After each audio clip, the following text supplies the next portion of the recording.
SMT station परिसर आता मोकळा झालाय। 4 दिवसांनंतर हा परिसर मोकळा करण्यात आला आणि रस्त्यांवरून आंदोलकांच्या गाड्या आता हटवण्यात आल्या। स्क्रीनवर आपण पाहू शकतोय ही दोन दृश्य। काल कशा प्रकारे वाहनांच्या रांगा लागल्या होत्या आणि आज ती वाहनं आता काढण्यात आली। आझाद मैदानातून जाऊया थेट सीएसएमटी स्टेशन बाहेर। त्या ठिकाणी काय परिस्थिती आहे जाणून घेणार आहोत आमचे प्रतिनिधी मनोज तांबे यांच्याकडून।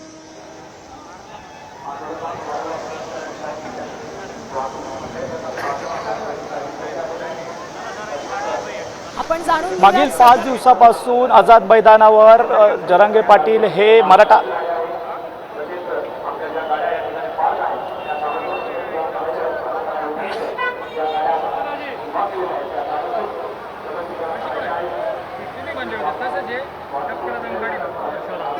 मागील 4 दिवसापासून जरांगे पाटील हे आझाद मैदानावर मराठा आरक्षणासाठी आंदोलन करत आहेत आणि याच परिसरामध्ये मोठ्या प्रमाणात मराठी समुदाय हा आरक्षणासाठीच्या मागणीसाठी या ठिकाणी धडकला होता। या ठिकाणी मोठ्या प्रमाणात वाहनांची पार्किंग तसेच समुदाय हा ठिकाणी धडकल्यामुळे मोठी वाहतूक कोंडी झाली होती। जनजीवन मुंबईचं विस्कळीत झालं होतं। परिसर गजबजून भरून गेला होता। त्यामुळे मुंबईच्या चाकरमान्यांना ये जा करण्यासाठी मोठी अडचण निर्माण झाली होती। वाहतूक कोंडीचं प्रमाण देखील मोठ्या प्रमाणात वाढलं होतं। मात्र आज 12 वाजेपर्यंत न्यायालयाने वाहतूक कोंडी सुरळीत करून देण्याचे आदेश दिले होते। त्यानंतरच आता हा परिसर हा मोकळा झालेला आहे। मोठ्या प्रमाणात पोलिसांचा फौजफाटा देखील या ठिकाणी तैनात करण्यात आलेला आहे आणि ज्या ठिकाणी वाहतुकीची अडचण येत असेल त्या ठिकाणची वाहनं ही काढली जात आहेत। तसंच रेल्वे प्रशासनाकडून देखील रेल्वे स्थानकामध्ये मराठी बांधवांना आव्हान केलं जात आहे की जेणेकरून प्रवाशांना कोणत्याही पद्धतीचा त्रास होणार नाही अशा पद्धतीची खबरदारीचं जे आव्हान आहे ते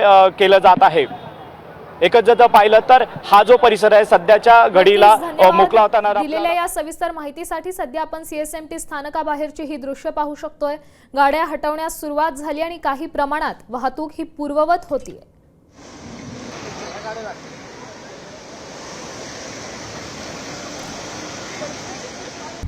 आता isakal.com आहे देशातील नंबर 1 ची मराठी न्यूज वेबसाईट।